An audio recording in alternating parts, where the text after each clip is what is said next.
Weather. Weather is the atmospheric condition of any place at a specific time. This could be daily, weekly, or monthly with relation to the following elements: sunshine, temperature, humidity, precipitation, atmospheric pressure, and wind. These elements may be observed, measured, and recorded at a weather station, learning institution, or agricultural research centers. Weather elements. Various weather elements combine to produce certain weather conditions. These include sunshine, which is light and heat from the sun; temperature, which is the hotness or coolness of a place; humidity, moisture particles; precipitation, all forms of moisture such as rain, snow, or hail; atmospheric pressure, weight of the atmosphere upon the earth; wind, which is moving air. Different instruments are used to measure and record elements of weather. The table below shows the elements of weather and the corresponding measuring instrument. Weather station. A weather station is an area set aside and fitted with the necessary instruments for measuring, reading, observing, and recording weather elements. Conditions necessary for setting up a weather station. The space must be open to allow free flow of air.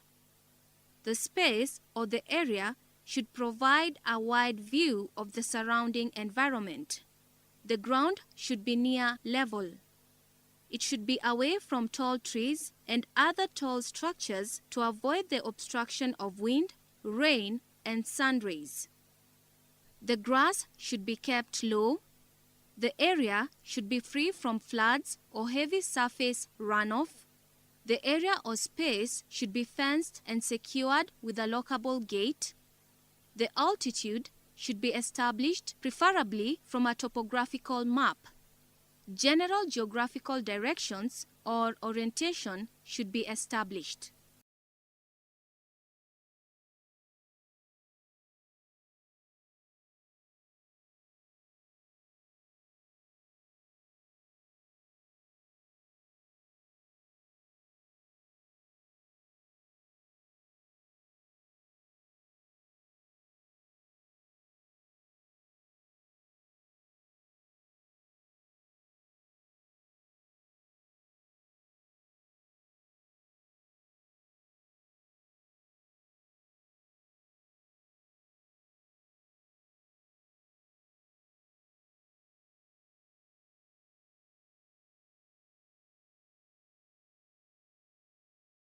The Stevenson screen. The Stevenson screen is a wooden box raised on 4 stands. It houses thermometers and the hygrometer. The screen has lowered sides to allow the free air circulation. Have open slots for air circulation at the base. The roof has doubled boards to reduce the direct absorption of heat from the sun. It is painted white both inside and outside to reflect heat and light, avoiding undue influence on air temperature. The stands are usually metallic to withstand rotting or attack by termites.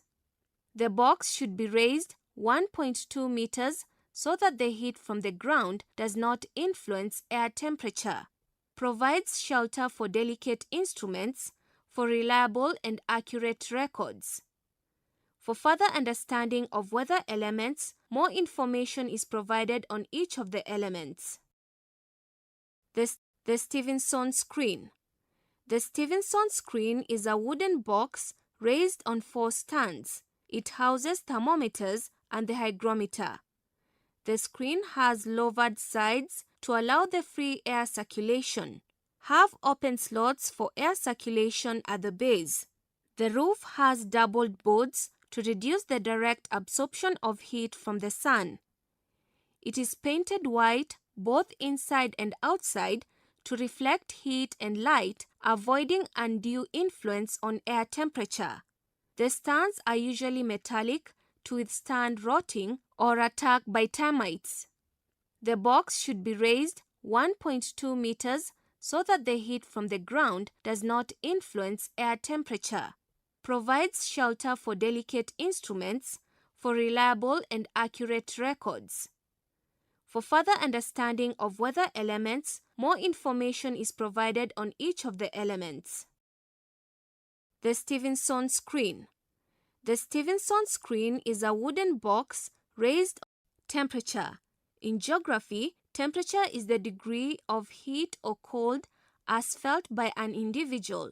This means how hot or cold a place is. Temperature is rarely uniform. It varies from place to place. These variations in temperature are a result of insolation, that is, the heating of the atmosphere by solar radiation. The term radiation refers to the transfer of heat through the atmosphere as a medium. Factors influencing temperatures. Temperature over the Earth's surface will differ due to the following factors that influence atmospheric insolation and radiation: latitude, length of day, altitude, aspect, winds, distance from the water bodies, ocean currents, and cloud cover. Latitudes. Latitudes are imaginary lines on the Earth's surface. They are parallel to the equator. It is the angular distance of any point on the Earth's surface, north or south of the equator, which is 0 degrees. There are 180 degrees lines of latitudes, 90 degrees north and 90 degrees south of the equator. The temperature decreases with increasing latitude. This means that as you move towards the poles, the temperature becomes lower. At 90 degrees north and 90 degrees south, there is permanent ice. This variation can be explained using this diagram, which stresses 3 facts. The angle at which the rays strike the Earth's surface determines the temperature. At the equator, the rays are at near right angles and therefore hotter than areas further away where the angle of the sun's rays become acute to making the area much colder. The surface covered by the sun's rays reaching the surface of the Earth increases away from the equator. The smaller area at the equator therefore receives more heat than further away. The atmosphere through which the rays pass is thinner at the equator and wider further away. A lot of heat is lost through the wider atmosphere. The equator is therefore hotter than latitudes away from the equator.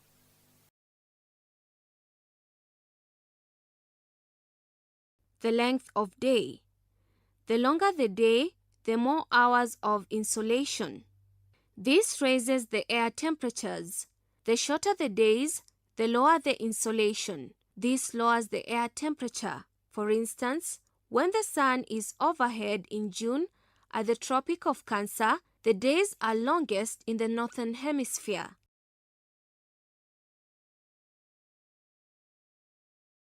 Altitude. Altitude refers to the height of the land above sea level.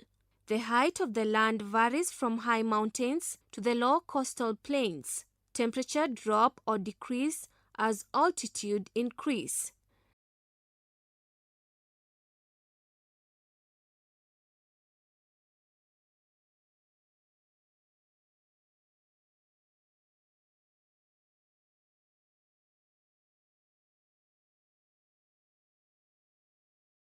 The rate of temperature decrease with increasing altitude is known as lapse rate, which is 0.65 degrees Celsius per 100 meters of ascent or 6.5 degrees Celsius per 1000 meters of ascent.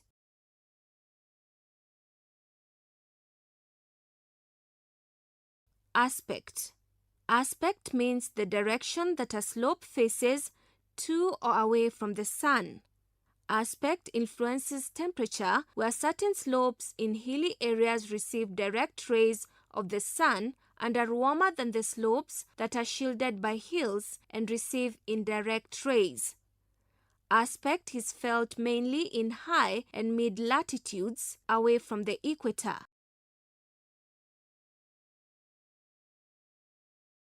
Winds. Wind is moving air. The winds are cold or warm depending on their origin. Winds from cold places lowers temperature of the areas they blow over, while those from hot areas, the wind raises the temperature. Distance from large water bodies. Distance from the sea implies how far an area is from a large water body. The land near the sea is said to be in a maritime location, while those areas that are far inland are said to be continental.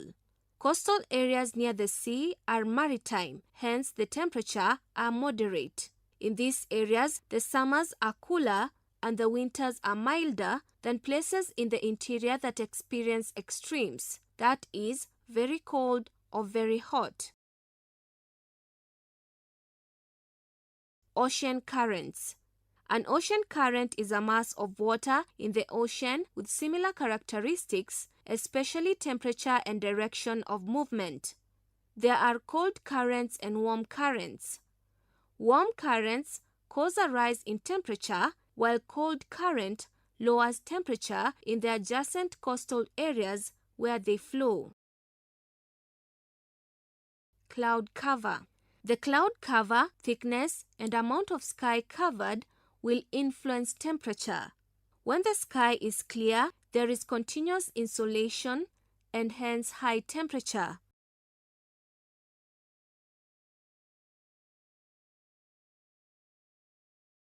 Measurement of temperature. There are 4 thermometers used in measurement of temperature: minimum thermometer, maximum thermometer, 6S thermometer, and thermograph. These thermometers are kept in the Stevenson screen.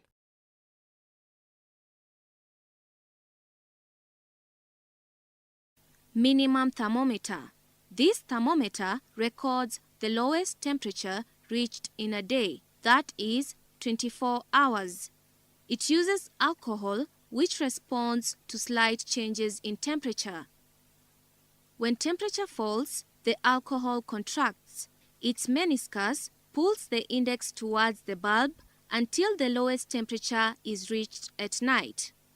If the temperature rises, the alcohol will expand, but the metal index remains in position. The reading is taken at the end of the index nearest to the alcohol meniscus. After reading, the bulb is raised and the index set back to the meniscus. The temperature readings of the day are usually read the following morning between 7 a.m. to 8 a.m. Maximum thermometer. This thermometer records the highest temperature reached in a given day, that is 24 hours. When temperature rises, the mercury inside the capillary tube expands, pushing the metal index in the free space upwards. This goes on until the highest temperature is reached. When the temperature starts falling, the mercury contracts, but the index remains where it was pushed to. The maximum temperature is obtained by reading the scale at the end of the part of the index which was in contact with the mercury. After the reading, the index is reset using a magnet. The 6S thermometer. A 6S thermometer is used to measure maximum and minimum temperature. It is a U-shaped glass tube that has combined the minimum and maximum thermometers. It contains both mercury and alcohol.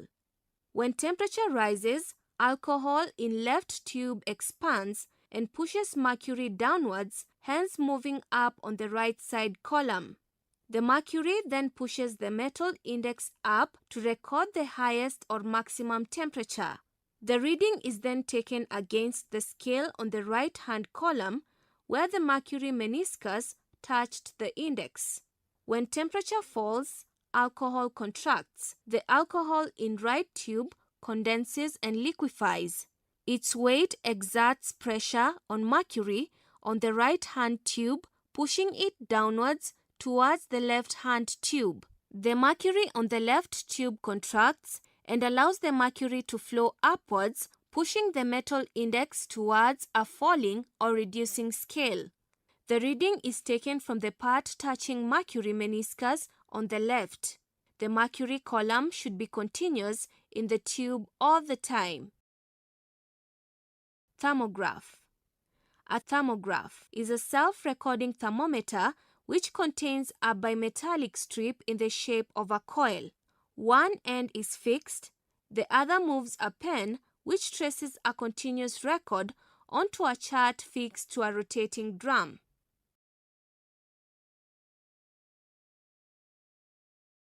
In this section, we are going to look at how to calculate the diurnal range of temperature, mean monthly temperature, annual range of temperature, annual mean temperature, and how to plot isotherms.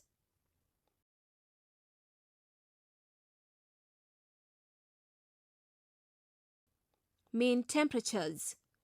If maximum temperature in a day is 35 degrees Celsius and minimum temperature in a day is 20 degrees Celsius, the mean daily temperature can be derived by calculating the average using the following formula.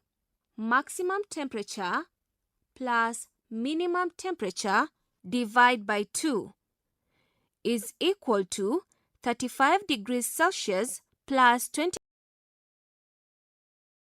The diurnal range of temperature or daily range.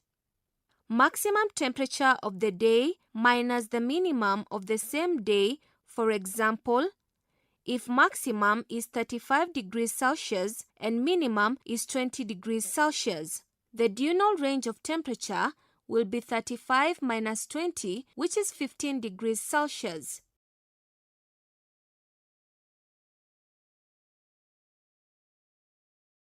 The mean monthly temperature.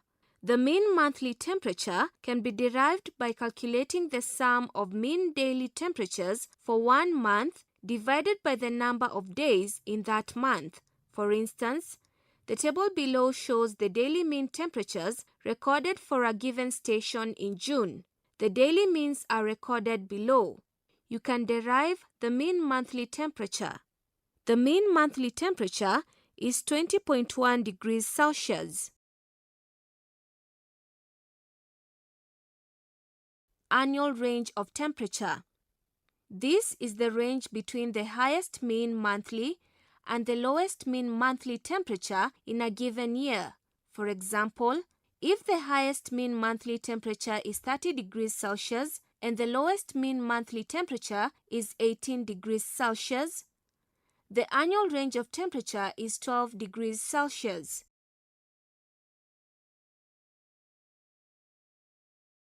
Annual mean temperature. To obtain the annual mean temperature, add the mean monthly temperature for the year and divide it by 12 months. The table below shows the mean monthly temperatures for a certain place. Derive the annual mean. The annual mean temperature is 23.66 degrees Celsius. Isotherms. Average temperatures can be plotted on a map, and the lines joining places of equal temperatures are known as isotherms. Sunshine. Sunshine refers to the direct rays of sunlight received on the surface of the earth. Sunshine duration and intensity depends on main factors such as latitude, aspect, and cloud cover. Places of same sunshine intensity on a map are joined by lines referred to as isohells. Measurement of sunshine. Both duration and intensity are measured using an instrument called the Campbell-Stokes Sunshine Recorder. This instrument consists of a glass ball resting on a metal frame. The frame has a calibrated or scaled sensitized paper mounted on it. The glass ball helps to focus the rays of the sun on this paper. As the sun moves across the sky, the rays also shift, burning a line on sensitized paper from sunrise to sunset. If the rays are strong or have high intensity, the line is thick and dark. If the rays are weak, the marked line may be faint. If there was no sunshine at all, the line trace is broken.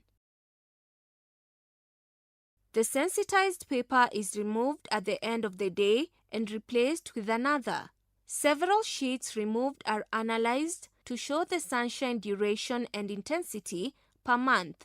The main factor influencing sunshine is the type, thickness, and area of the sky coverage.